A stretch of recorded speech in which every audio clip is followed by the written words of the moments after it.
সুপ্রিয় দর্শক মন্ডলী, সকালের সংবাদে সবাইকে স্বাগত। জানিয়ে দেব সংবাদ শিরোনাম, এরপরে যেন বিস্তারিত। সিরিয়ায় 2 মার্কিন সেনা নিহতের পর গুরুতর প্রতিশোধ নেওয়ার হুঁশিয়ারি ট্রাম্পের। আর জানিয়ে দেব গাজা অবাধে ত্রাণ প্রবেশ চায় জাতিসংঘ, ইসরায়েলকে চাপ। না থামলে থাইল্যান্ড কম্বোডিয়ার সঙ্গে বাণিজ্য চুক্তি ভেঙে ফেলা হবে ডোনাল্ড ট্রাম্পের ঘোষণা। বাংলাদেশের শান্তিরক্ষীদের উপর হামলার জন্য আরএসএফ দায়ী, সুদানের সেনাবাহিনী। ইউক্রেনে বিদ্যুৎ জ্বালানি স্থাপনায় রুশের ভয়াবহ হামলা। জনগণের হাতে ক্ষমতা ফিরিয়ে দিতে সংসদ ভেঙে দিয়ে থাইল্যান্ড প্রধানমন্ত্রী। এদিকে কম্বোডিয়ার বিরুদ্ধে নতুন করে সামরিক অভিযান শুরু করেছে থাইল্যান্ড। এবং সর্বশেষে জানিয়ে দিব যুক্তরাষ্ট্র ইসরায়েলকে দাঁত ভাঙা জবাব দিল ইরান। এতক্ষণ শুনছিলেন সংবাদ শিরোনাম, এখন বিস্তারিত। তবে অনুরোধ থাকবে এই ভিডিওটিতে একটি লাইক দিন এবং কমেন্টস করে জানিয়ে দিন আপনি কোন জেলা থেকে বা কোথা থেকে আমাদের সাথে যুক্ত আছেন। ইরান ইসরায়েল যুদ্ধের আপডেট ভয়ঙ্কর বাংলা সংবাদ হাতিবেদে চ্যানেলটি সাবস্ক্রাইব করুন, আমাদের সঙ্গেই থাকুন। ধন্যবাদ। সিরিয়ায় 2 মার্কিন সেনা নিহতের পর গুরুতর প্রতিশোধ নেওয়ার হুঁশিয়ারি ডোনাল্ড ট্রাম্পের। সিরিয়ায় আকস্মিক হামলায় 2 মার্কিন সেনা এবং একজন বেসামরিক মার্কিন দোভাষী নিহত হওয়ার পর মার্কিন প্রেসিডেন্ট ডোনাল্ড ট্রাম্প গুরুতর প্রতিশোধ নেওয়ার হুঁশিয়ারি দিয়েছেন। শনিবার রাতে ট্রাম্প এর টুইটার সোশ্যালে বলেছেন, এটি ছিল আমেরিকা এবং সিরিয়ার বিরুদ্ধে আইসিসি দায়েশের একটি আক্রমণ। সিরিয়ায় একটি অত্যন্ত বিপজ্জনক অংশে হামলা হয়েছে এবং যে এলাকা তাদের কর্তৃপক্ষ সম্পূর্ণ নিয়ন্ত্রণ নেই, খুব গুরুতর প্রতিশোধ নেওয়া হয়েছে। পেন্টাগনের প্রধান মুখপাত্র শন পার্সেল এক্স পোস্টে বলেছেন, পালমিরা শহর এই হামলায় 3 মার্কিন কর্মী আহত হয়েছেন। এই হামলাটি বর্তমান সক্রিয় তদন্তাধীন। মার্কিন কেন্দ্রীয় কমান্ডো জানিয়েছে একজন মাত্র আইসিসি বন্দুকধারী হামলা পরিচালনা করেন। এটি একটি অতর্কিত হামলা ছিল, বন্দুকধারীকেও হত্যা করা হয়েছে। পেন্টাগন একজন কর্মকর্তা এনবিসি নিউজকে জানিয়েছেন, সিরিয়া অন্তর্বর্তী সরকার প্রেসিডেন্ট আহমেদ আল সারার নিয়ন্ত্রণের বাইরে একটি এলাকায় এই হামলা চালানো হয়েছে। মার্কিন যুদ্ধমন্ত্রী পিন্ট হেক্সেস এই পৃথক এক পোস্টে বলেছেন, আক্রমণকারী ব্যক্তি মার্কিন অংশীদার বাহিনীর হাতে নিহত হয়েছেন। সূত্র ইত্তেফাক এসকে। গাজা অবাধে ত্রাণ প্রবেশ চায় জাতিসংঘ, ইসরায়েলের চাপ। ফিলিস্তিনে গাজা ত্রাণ প্রবেশের ক্ষেত্রে আন্তর্জাতিক আইন মেনে চলার দাবিতে জাতিসংঘ সাধারণ পরিষদ ইসরায়েলের বিরুদ্ধে একটি প্রস্তাব বিপুল ভোটে। এর মাধ্যমে অবাধে ত্রাণ প্রবেশের দেশগুলো ইসরায়েল কঠোর বার্তা দিয়েছে। আন্তর্জাতিক বিচার আদালতের পরামর্শের ভিত্তিতে শুক্রবার এই ভোটাভুটি হয়। প্রস্তাবটি 139টি দেশের সমর্থন পেয়েছে। ইসরায়েল, যুক্তরাষ্ট্র সহ মাত্র 12টি দেশ প্রস্তাবের বিপক্ষে ভোট দেয়। ভোটদানে বিরত ছিল 19টি রাষ্ট্র। প্রস্তাবে জাতিসংঘ স্থাপনায় হামলা বন্ধের দাবিতে এই ইসরায়েলের বিরুদ্ধে সমর্থন পাশ হয়েছে। আল জাজিরা তথ্য নিশ্চিত করেছেন। নরওয়ের নেতৃত্বে 1 ডজনের বেশি দেশ প্রস্তাবটি জাতিসংঘ উত্থাপন করেন।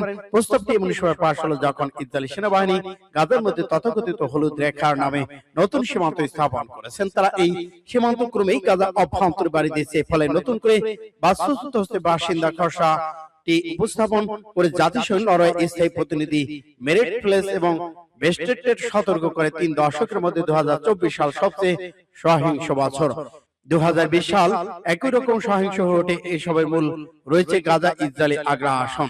আমরা ফিলিস্তিনের জনগণের জন্য মানবিক সহায়তা আইনি স্পষ্টতা চেয়ে আসছে। যুদ্ধ না থামলে থাইল্যান্ড কম্বোডিয়ার সঙ্গে বাণিজ্য চুক্তি ভেঙে ফেলা হবে ডোনাল্ড ট্রাম্পের ঘোষণা।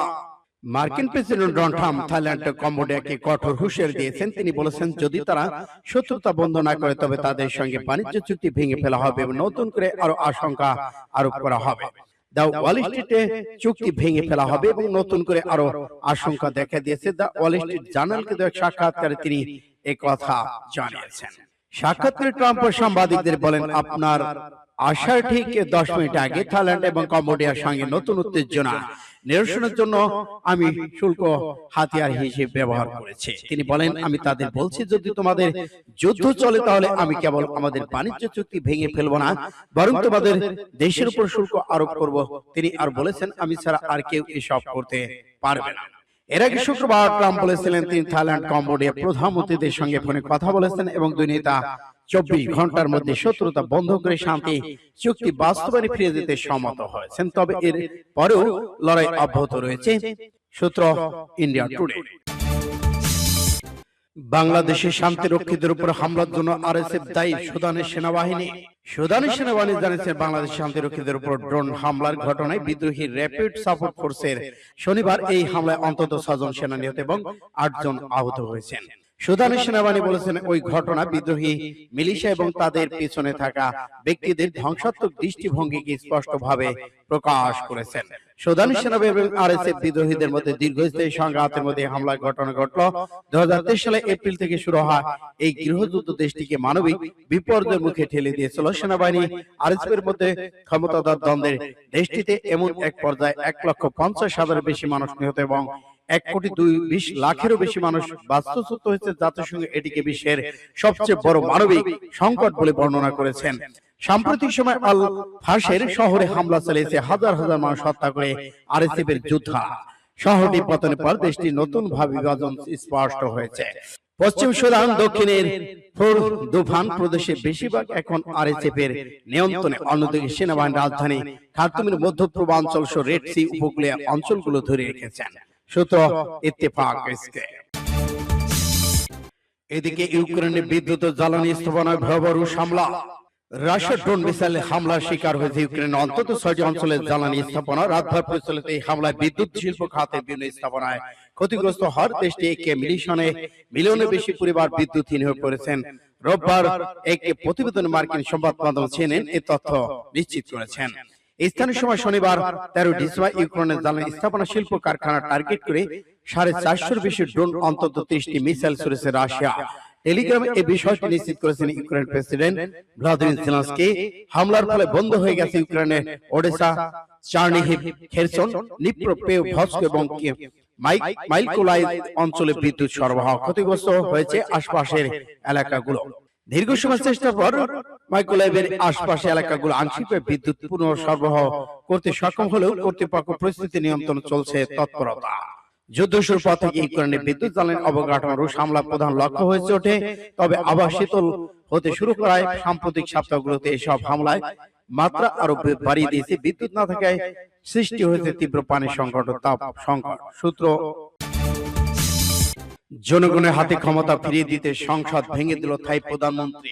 কম্বোডিয়ার সঙ্গে সীমান্তে প্রায় 1 সপ্তাহ ধরে চলা নতুন সংঘর্ষের পর সংসদ ভেঙে দিয়েছে থাইল্যান্ড। আগামী 45 থেকে 60 দিনের মধ্যে দেশটির সাধারণ নির্বাচন অনুষ্ঠিত হবে।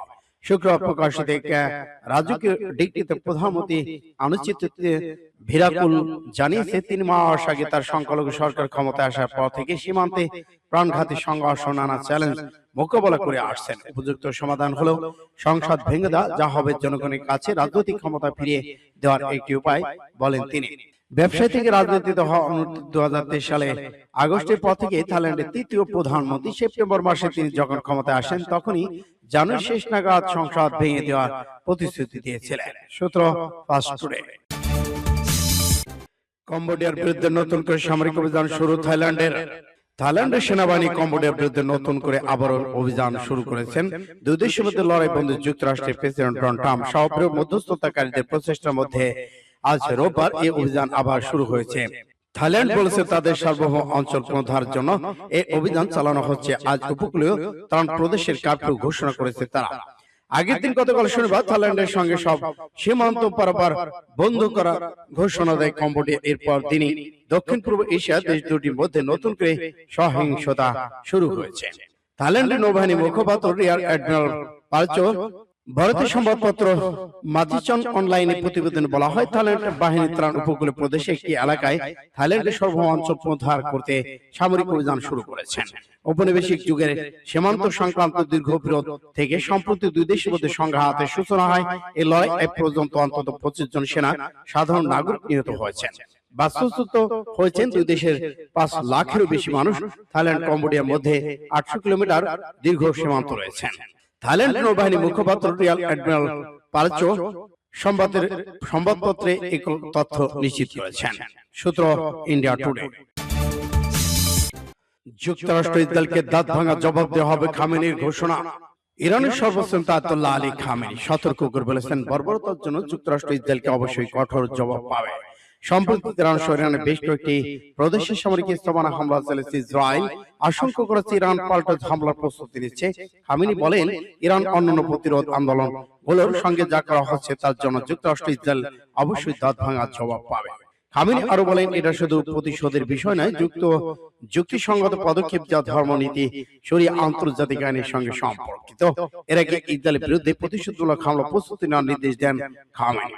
গাজা লেবানন সংঘাত অন্যান্য ইস্যুতে ইসরায়েলের উপর চরম ক্ষুব্ধ ইরান। টাইমস অফ ইসরায়েল বৃহস্পতিবার জানিয়েছে, 5 নভেম্বর যুক্তরাষ্ট্র নির্বাচনে হামলা চালাবে না ইরান, তবে অন্য কিছু গণমাধ্যম সূত্রে বরাত দিয়ে বলেছেন, মার্কিন নির্বাচনের আগে ইসরায়েলে হামলা চালাতে পারে ইরান। সূত্র ফাস্ট টুডে।